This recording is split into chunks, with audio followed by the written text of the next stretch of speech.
Hello there. Alright guys, hope you are well. It's me and it's Ciaran, and I'm here once again with today's Daily C. Now today's Daily C is an exercise that you can do to make yourself more attractive.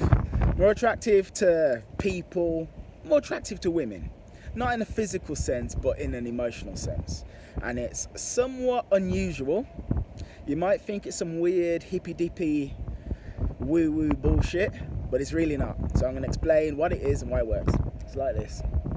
As children, we're born with this insane level of confidence, right? Just insane confidence. Babies are confident as all hell. That is the reason why babies will be completely fine with shouting, screaming, screaming when they're hungry or when they need a wee or whatever. They've got complete faith that someone's going to come and tend to them and that someone should come and tend to them. They have no insecurity about that whatsoever.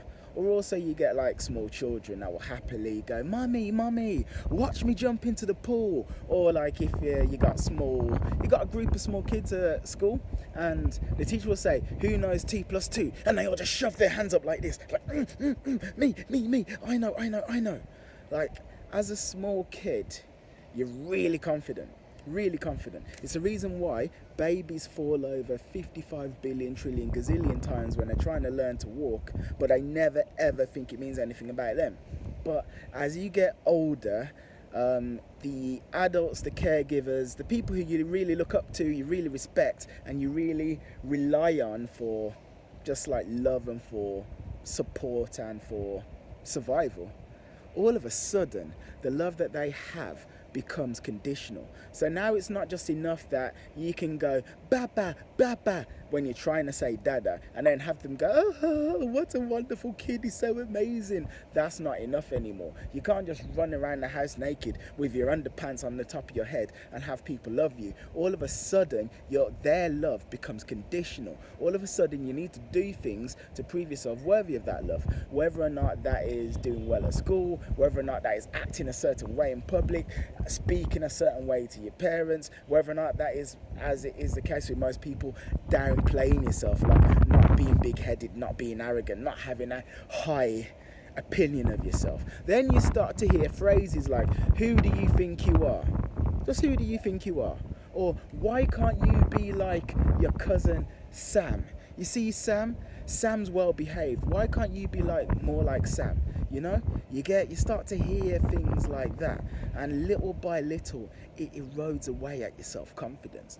If there is one thing that they say that a child needs to have 8 compliments for every one negative kind of like criticism or insult in order to have healthy self-esteem. But that's not really something that happens to any of us, really and truly. So we grow up feeling like we're less than, like we're somewhat lacking. We get compared to other kids at school, and our innate childhood beautiful confidence just kind of gets crushed and diminished. Then you're in your 20s, you're in your 30s, or you're in your late teens or whatever, and you want to go and approach some girl.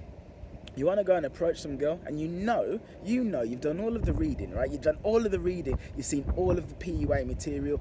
Deep down, you know that you've got nothing to fear, but you can't do it, can you? You can't. And it's annoying because you've been browsing Reddit, Sedit, RSD groups and stuff like that. You know the shit, but why can't you actually do it? Because that little kid inside you still feels hurt and still feels wounded.